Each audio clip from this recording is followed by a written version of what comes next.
নভেম্বরের ১৯ তারিখ একই দিনে দুই দিবস, একটি পুরুষ দিবস এবং অন্যটি টয়লেট দিবস। এমন দিনে টয়লেট সংক্রান্ত এক ঘোষণা নিয়ে হাজির হলেন এই সময়ের বাংলা চলচ্চিত্রের দর্শকপ্রিয় নায়ক শাকিব খান। তবে শুধু শাকিব খানই নয়, ঘোষণার সময় হাজির ছিলেন দেশের জনপ্রিয় একঝাঁক তারকা। নভেম্বর মাস জুড়ে প্রতিটি টাইলক্স টয়লেট ক্লিনার বিক্রি থেকে ১০ টাকা দেওয়া হবে সারা দেশের সুবিধাবঞ্চিত মানুষের জন্য। বিশ্ব টয়লেট দিবসে হাইজেনিক টয়লেট নির্মাণের লক্ষ্যে এই ঘোষণা দিয়েছেন মেগাস্টার শাকিব খান। মঙ্গলবার ১৯ নভেম্বর রাজধানীর একটি ৫ তারকা হোটেলে আয়োজিত এক সংবাদ সম্মেলনে এই ঘোষণা দেন তিনি। বিশ্ব টয়লেট দিবসের প্রতিপাদ্য আ প্লেস ফর পিসকে সামনে রেখে দুস্থ মানুষের টয়লেট নির্মাণে পাশে থাকুন, টাইলক্স ক্লিনে স্লোগান নিয়ে এই ক্যাম্পেইনটি ঘোষণা করা হয়। শাকিব খান বলেন, অত্যাধুনিক সব পণ্য তৈরির পাশাপাশি আগামী প্রজন্মের জন্য একটি সুন্দর পৃথিবী দেখতে চায় টাইলক্স।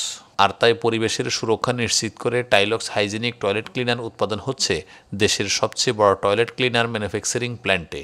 সর্বাধুনিক প্রযুক্তি ও সর্বোচ্চ গুণগত মানসম্পন্ন কাঁচামাল ব্যবহার করে। শাকিব খান ও মিম ছাড়া অনুষ্ঠানে ছিলেন জনপ্রিয় চিত্রনায়ক ও টাইলক্সের ব্র্যান্ড অ্যাম্বাসেডর সিয়াম আহমেদ, পূজাচেরি, দিঘি, জনপ্রিয় সঙ্গীতশিল্পী প্রীতম হাসান এবং সিনেমা ও সঙ্গীত জগতের আরও অনেক বিখ্যাত তারকা। বর্তমান সময়ের ছোট পর্দার দর্শকপ্রিয় অভিনেতা নিলয় আলমগীর একের পর এক ভিন্ন ঘরানার গল্পের নাটকে তার অনবদ্য অভিনয় দর্শককে মুগ্ধ করেছে। বলা চলে নতুন নতুন নাটক নিয়ে কোনো দম ফেলার সময় নেই তার। ক্যারিয়ারে প্রভা, মেহেরজাবিন চৌধুরী থেকে শুরু করে একে একে ৫৯ অভিনেত্রীর সঙ্গে জুটি বেঁধে অভিনয় করেছেন তিনি। অভিনয়ের জাদুতে সবাইকে মুগ্ধ করেছেন নিলয় আলমগীর। তবে তার ভক্তের সংখ্যাও কম নয়। সম্প্রতি নিলয় আলমগীর ফ্যান গ্রুপ নামে একটি গ্রুপে নিলয়ের ৫৯ অভিনেত্রীর নাম প্রকাশ করা হয়েছে। ৫৯ অভিনেত্রীর নাম প্রকাশে সেই পোস্টে লেখা হয়, নিলয় আলমগীর সময়ের জনপ্রিয় একজন অভিনেতা, যার নাটক রিলিজ হলেই মিলিয়ন মিলিয়ন ভিউ হয় এবং অনেক পজিটিভ কমেন্টস থাকে। কিন্তু এর মধ্যে কিছু নেগেটিভ কমেন্টসও থাকে, যেগুলো দ্বারা অভিযোগ করা হয় নিলয় আলমগীর ঘুরে ফিরে একজন অভিনেত্রীর সাথেই কাজ করেন। তাই চেষ্টা করলাম নিলয় আলমগীর কয়জন অভিনেত্রীর সাথে কাজ করেছে সেটা খুঁজে বের করার।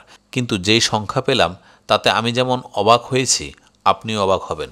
নিলয় আলমগীর মোট ৫৯ জন অভিনেত্রীর সাথে জুটি বেঁধে অভিনয় করেছেন। সংখ্যাটা আরও বেশিও হতে পারে। আগের অনেকের নাম মিস যেতে পারে, যেগুলো অনলাইনে নেই, অথচ তাকেই বলা হয় শুধু ২-৩ জনের সাথে অভিনয় করে। কিন্তু এইটাও বোঝা উচিত যে দর্শক যে জুটির কাজ পছন্দ করবে তাদের কাজ বেশি হবে, এটাই স্বাভাবিক। জুটি প্রথা বাংলা নাটকের শুরু থেকেই হয়ে আসছে।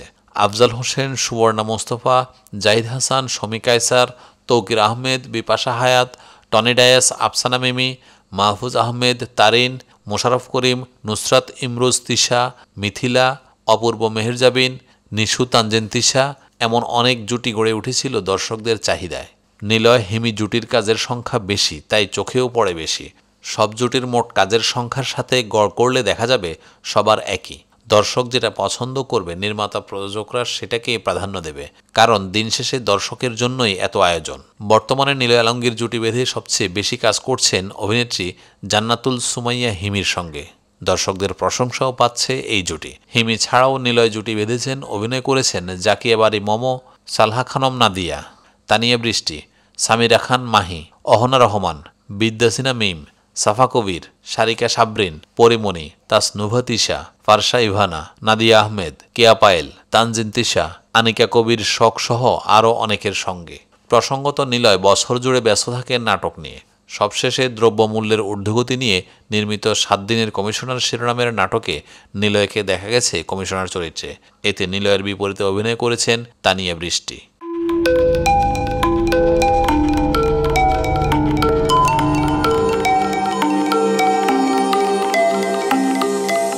টেক টিভি, দেশ ও দশের কথা বলে।